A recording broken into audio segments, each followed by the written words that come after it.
ఈరోజు సిహెచ్ఓకి మద్దతు ఇవ్వడానికి వాళ్ళు చేసే న్యాయమైన పోరాటాన్ని మద్దతు ఇవ్వడం కోసంగా మమ్మల్ని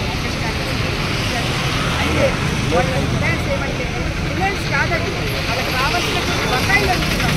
బకాయిల కోసం బజార్లు పెట్టే ఏర్పాటున్నారు. అందరూ యూత్ యువజనుల్ని పరిరక్షించే కూటమి ప్రభుత్వం వాళ్ళ సమస్యల్ని ఖచ్చితంగా పరిష్కరించాలని కోరుకుంటున్నాను. వాళ్ళు అన్ని దాంట్లో డిమాండ్ కాదు, అన్ని వాళ్ళకి కావాల్సిన బకాయి మాత్రమే. వాళ్ళకి 40,000 ఫ్యామిలీస్ మాత్రం చేసి 40,000 ఇస్తున్నారు. అది కూడా 25,000 సమానంగా 25,000 ఇవ్వలేదు, 40,000 జీతం ఇవ్వడం లేదు. 25,000 జీతం కూడా అరకొరగా 10 మంది జీతాలే పడలేదు. 2 సంవత్సరాల నుంచి వాళ్ళు ఇవ్వబడుతున్నారు.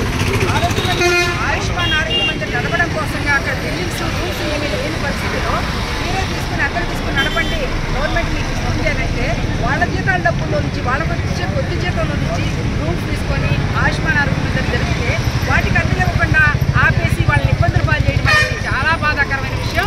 ఖచ్చితంగా గవర్నమెంట్ వాళ్ళ సమస్యలు పరిష్కరించాలి. వాళ్ళ న్యాయమైనటువంటి డిమాండ్లు పిఎఫ్ లేదంటే వాళ్ళకి పిఎఫ్ లేదంటే భవిష్యత్ నిధి వాళ్ళకి ఏదైనా ఇబ్బంది వస్తే ప్రభుత్వం గవర్నమెంట్ దగ్గర నుంచి మాకు దాచుకోవడానికి డబ్బులు లేవు. గవర్నమెంట్ మామూలుగా జీపీఎఫ్ ఉంటుంది, సిపిఎస్ ఉంటుంది, వీళ్ళకి ఏదీ లేదు. ఏ ఫెసిలిటీ కూడా డబ్బులు దాని పెట్టి మన చేతుల నుంచి ₹1, ₹2 గవర్నమెంట్ చెల్లిస్తే గవర్నమెంట్ కొంత ఇచ్చేది సమస్య ఉంది మనకి ఇప్పుడు దాకా. ఆ రూల్స్ రెగ్యులేషన్స్ వీళ్ళకి ఏమీ లేవు. పాపం వాళ్ళు ఇబ్బందులు పడుతున్నారు. వాళ్ళకి పిఎఫ్ని వెంటనే వాళ్ళకి అమలుపరచాలి. అలాగే వాళ్ళ ఆరోగ్య పరిరక్షణ కోసం అందరూ ఆరోగ్యాన్ని చూసే వాళ్ళకి ఏదైనా ఆరోగ్య పరిస్థితి ఇస్తే రూరల్ ఏరియాస్లో ఉంటున్నారు అందరూ కూడా వాళ్ళకి ఎలాంటి రక్షణ లేదు.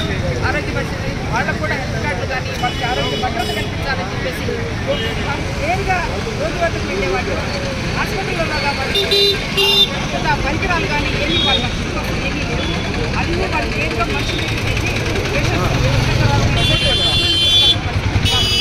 అటువంటి వాళ్ళ పరిస్థితుల్ని చాలా